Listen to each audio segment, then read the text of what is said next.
যখন যোসেফ মরিয়মকে আর বিয়ে করতে চায়নি, রাখতে চায়নি, গ্রহণ করতে চায়নি, তখন স্বর্গদূত বলেছে, যোসেফ দাউদ সন্তান, মরিয়মকে গ্রহণ করতে ভয় করে না, কারণ তার গর্ভে যা জন্মিয়েছে তা পবিত্র আত্মার মাধ্যমে হয়েছে।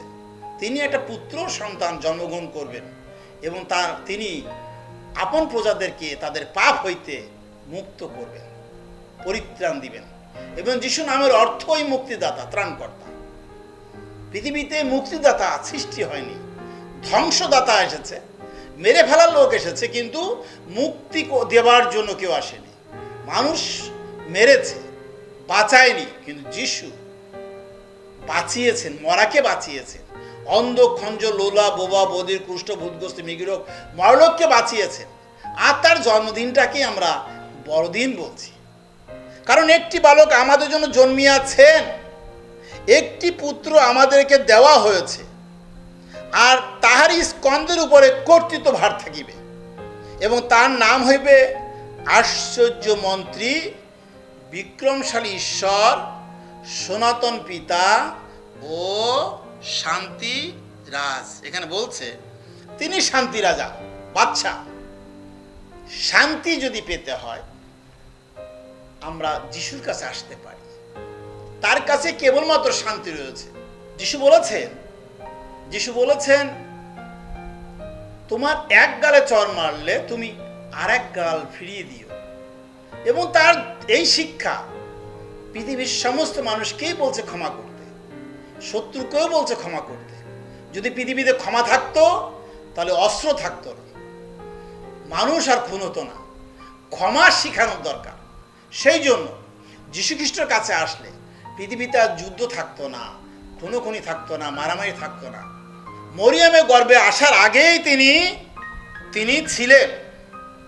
মরিয়মের গর্ভে আসার আগেই তার সৃষ্টি হয়েছে। তিনি আগের থেকে ছিলেন বলেই কোনো বাবা তাকে লাগেনি তার জন্মের জন্য, কারণ তিনি ছিলেন।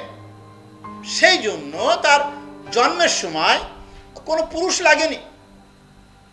ঈশ্বর যখন প্রথম মানুষ সৃষ্টি করলেন আদমকে, তখন বলেছিলেন আইসো আমাদের মতো করে মানুষ তৈরি করি, আমাদের মতো করে, ঈশ্বরের মতো করে। আমাদের আইসো বলতে বহু বচন। তাহলে সেখানে কে ছিল?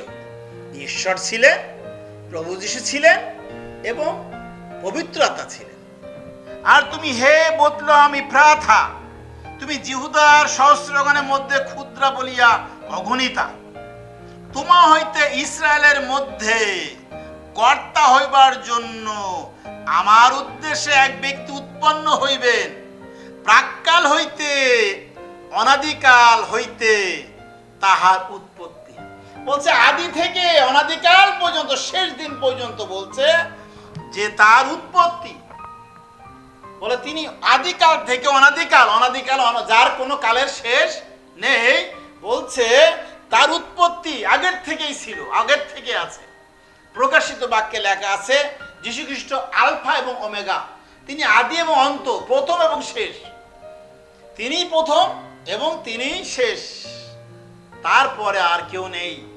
এত সুন্দর জীবন যার কাছ থেকে আমরা পাই, আর কাউকে আমাদের সুন্দর হওয়ার জন্য লাগে না।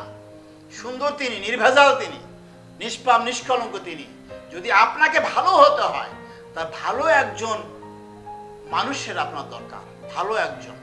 যদি ভালো হতে হয়, আপনি খারাপ, তাই ভালো হতে গেলে পর আপনার একটা ভালো মানুষের দরকার, তার কাছে যাওয়া দরকার। ঠিক যীশু খ্রিস্ট তিনি যিনি, যার মধ্যে কোনো পাপ নেই। যদি আপনাকে নিষ্পাপ হতে হয়, সুন্দর হতে হয়, তাহলে সেই সুন্দর যিশুর কাছে আসতে হবে।